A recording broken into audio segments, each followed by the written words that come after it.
तो गाइस आज की इस वीडियो में हम लोग 10th क्लास बोर्ड एग्जाम का क्वेश्चन पेपर करने वाले हैं कि कैसे कैसे प्रश्न आपके बोर्ड एग्जाम के क्वेश्चन पेपर में आ सकते हैं। तो आइए हम सबसे पहला ऑब्जेक्टिव देखते हैं। रासायनिक अभिक्रिया के दौरान किस पदार्थ में ऑक्सीजन का ह्रास होता है, क्या कहलाता है? यह साइंस का पहला चैप्टर का क्वेश्चन है, यह अपचयन कहलाता है गाइस। दूसरा हम देखते हैं कौन सा अभिलक्षण वंशा गति नहीं है। तो आंख का रंग है जो वंशा गति अभिलक्षण नहीं है। शरीर का आकार है, अगर पिता लंबा है तो बेटा भी लंबा होगा। चमड़ी भी काला है तो बेटा भी काला होगा। बाल पिता का बाल उड़ गया तो आपका ही बाल उड़ जाएंगे। अब देखिए तीसरा देखते हैं निम्न में से कौन सा यौगिक ईंधन के रूप में इस्तेमाल किए जाते हैं। तो गाइस निम्न में से जो ईंधन के रूप में इस्तेमाल किए जाने वाले यौगिक है ना, ये सभी यौगिक है जो ईंधन के रूप में इस्तेमाल किए जा सकते हैं। चौथा हमारा है कि ग्लूकोज के एक अणु में ऑक्सीजन के कितने परमाणु होते हैं। तो गाइस ग्लूकोज का फॉर्मूला आपको आप लोग पढ़े होंगे C6H12O6। तो ग्लूकोज के एक अणु में ऑक्सीजन के 6 परमाणु है, तो इसका सही आंसर हो जाएगा बी ऑप्शन नंबर ई। गलत टिक लगाया हुआ है। पांचवा क्वेश्चन क्या पूछा है, हाइड्रोजन के 2 परमाणु के बीच कितने आबंध होते हैं। तो गाइस हाइड्रोजन के 2 परमाणु के बीच मात्र 1 आबंध होते हैं। क्योंकि छठा देखते हैं कौन सी गैस वैश्विक उष्मा के लिए उत्तरदायी है। तो भाई कार्बन डाइऑक्साइड है जो वैश्विक उष्मा के लिए उत्तरदायी है। ऑप्शन नंबर इसका ये हो जाएगा। निम्न में से मलेरिया का परजीवी है, प्लाज्मोडियम मलेरिया का परजीवी है। Option number A. आठवां देखते हैं कौन अंतःस्रावी और बाह्यस्रावी ग्रंथि जैसा काम करता है। तो अग्नाशय करते हैं, अंडाशय भी करते हैं, ये जो गलत टिक लगा हुआ है। वृष्ण भी करते हैं, ये पीयूष ग्रंथि है जो नहीं करते हैं, दोनों की तरह।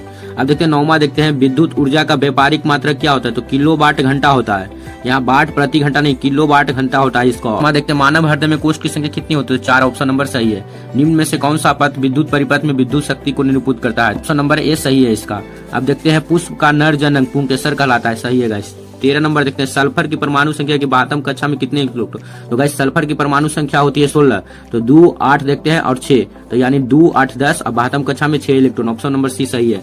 अब देखते हैं खाद्य पदार्थ के डिब्बों पे जिंक के बजाय टीन का लेप क्यों होता है। नंबर 1 टीन की अपेक्षा में जिंक अधिक महंगा, नहीं गाइस ये नहीं होगा। टीन की अपेक्षा में जिंक का गलनांक अधिक है, नहीं ये भी नहीं होगा। सी देखते हैं टीन की अपेक्षा में जिंक अधिक अभिक्रियाशील है, ये सही है गाइस। 15 नंबर क्या कह रहा है, तांबे की तार की एक आयताकार कुंडली किसी चुंबकीय क्षेत्र में घूर्ण गति कर रही है। इस कुंडली में प्रेरित विद्युत धारा की दिशा कितने परिभ्रमण के पश्चात परिवर्तन होगा। तो ये आधे परिभ्रमण होगा, सी इसका ऑप्शन नंबर सही है। कौन सा कार्बन सबसे अधिक अभिक्रियाशील है। तो CH4 नहीं गाइस ये गलती है। एथीन जो है ना, हाँ C2H4 इथीन या एथाइन, ये दोनों है ना जो सबसे अधिक अभिक्रियाशील कार्बन यौगिक है। मानव नेत्र का सबसे दूर बिंदु क्या है। तो दूर बिंदु अनंत सही है।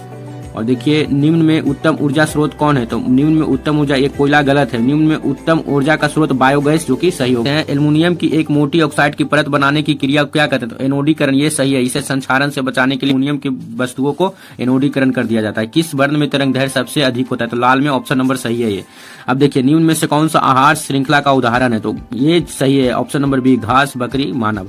अब बस 22 देख लेते हैं निम्न में कौन गंगा प्रदूषण के लिए उत्तरदायी नहीं है। तो गंगा में मछली पालना, ये ऑप्शन सही लग रहा है क्योंकि ये कोई गंगा प्रदूषण का ऑप्शन नहीं है। अब देखिए दूसरा गंगा में कपड़ा धोना, इससे प्रदूषण हो सकता है। गंगा में अजल सब को बहाना, इससे भी प्रदूषण होता है। गंगा में रासायनिक अपशिष्ट उत्सर्जन, इससे भी होता है। तो यानी ऑप्शन नंबर ये तीनों से अच्छा है। अब टेस्ट देखते हैं आधुनिक अवर्सानी में समूहों की संख्या कितनी होती है। तो 18। इनमें से कौन सा असंतृप्त हाइड्रोकार्बन है। तो असंतृप्त हाइड्रोकार्बन C2H4 है।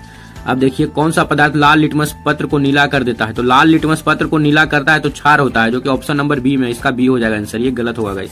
निम्न में कौन सा अंग संवेदी ग्राही नहीं है। तो संवेदी ग्राही का नहीं है, दिमाग है जो संवेदी ग्राही नहीं है, ये ऑप्शन नंबर डी इसका सही है। कान भी संवेदी ग्राही है, कान से सुनते हैं, आंख से देखते हैं, नाक से हम सूंघते हैं, ये सब संवेदी ग्राही अंग है, परंतु दिमाग नहीं है। अब देखिए 27 कह रहा है पित्त रस का श्रावण कहाँ होता है। तो पित्त रस कहाँ से साबित होता है। तो ये यकृत से होती है, सही है गाइस। निम्न में से किस लेंस की फोकस दूरी धनात्मक होती है। तो उत्तल लेंस की फोकस दूरी धनात्मक होती है। अब देखते हैं हम लोग 29 नंबर कह रहा है समजात अंगों का उदाहरण है। तो हमारा हाथ और कुत्ते के अग्रपात, एकदम सही ऑप्शन है गाइस, यही है जो समजात अंगों का उदाहरण है। अब देखते हैं इनमें से सभी भी है, हमारा दांत और हाथी के दांत, नहीं गाइस ये नहीं होगा। तो इनमें से सभी ऑप्शन कट गया। अब देखते हैं 30 नंबर किस लेंस का उपयोग कर दीर्घ दृष्टि दोष को संशोधित किया जाता है। तो उत्तल लेंस को गाइस, दीर्घ दृष्टि दोष के लिए उत्तल लेंस, निकट के लिए अवतल लेंस। शुद्ध जल का पीएच मान 7 होता है गाइस, बी। 32 देखते हैं किस दर्पण का उपयोग समांतर वाहनों का पश्च दर्पणों के लिए किया जाता है। तो वाहनों का पश्च दृश्य के लिए क्या करते हैं गाइस, उत्तल दर्पण के लिए। हेडलाइट में होता है वो अवतल दर्पण होता है, ये याद रखिएगा। मिरर में होता है उत्तल और हेडलाइट में होता है अवतल। देखिए 34 नंबर प्रश्न करा कौन सा अजैव निम्नीकरणीय कचरा है। तो गाइस टिश्यू पेपर नहीं, टिश्यू पेपर अजैव निम्नीकरण कचरा नहीं है, यह जैविक निम्नीकरण कचरा है। और ये क्या कर रहा है, केले का छिलका, हाँ ये है अजैव निम्नीकरण, ये है केले का छिलका, ऑप्शन नंबर बी हो जाएगा। थर्मोपोलर तो निम्नीकरणीय है, ये नहीं है, तो ऑप्शन नंबर डी नहीं होगा, यानी कि बी ऑप्शन नंबर सही होगा। 35 देखते हैं, कवक पोषण की कौन सी विधि होता है? कवक में मृतजीवी होता है गाइस, कवक में मृतजीवी होता है, और पेड़ पौधे स्वपोषी होते हैं, और प्राणी संभोजी जो मनुष्य होते हैं हम लोग। अब देखते हैं 36 नंबर, निम्नांकित में से कौन पुनरुद्भवन का उदाहरण है? तो पुनरुद्भवन का उदाहरण हाइड्रा है, स्पाइरोगोइरा ऑप्शन नंबर गलत है, हाइड्रा होगा इसका। 37 नंबर, नई कार्तीय चिन्ह परिपाटी के अनुसार दर्पण के सामने रखे गए बिंब की दूरी ऋणात्मक होती है हमेशा, ऑप्शन नंबर बी इसका सही है। टिंडल प्रभाव प्रकाश की कौन सी परिघटना को प्रदर्शित करता है? तो टिंडल प्रभाव जो है ना, वो प्रकाश का प्रकीर्णन के कारण होता है, ऑप्शन नंबर डी होगा इसका। विरंजक चूर्ण का सूत्र CaOCl2 सही है। 40 एवं लास्ट प्रश्न है हमारा, समांतर क्रम में संयोजित प्रतिरोध, समांतर क्रम में संयोजित प्रतिरोधों की संख्या घटने के उपरांत संयोजित प्रतिरोधों का कुल प्रतिरोध हमेशा बढ़ता है। तो गाइस आप लोगों को यह वीडियो कैसा लगा हमें कमेंट करके जरूर बताइए, और ऐसे ही ऑब्जेक्टिव प्रश्न जो कि आपके बोर्ड एग्जाम में पूछे गए हैं आप लोग सोचते हैं कि हम लाएं, तो हमें कमेंट करके सब्सक्राइब जरूर करें।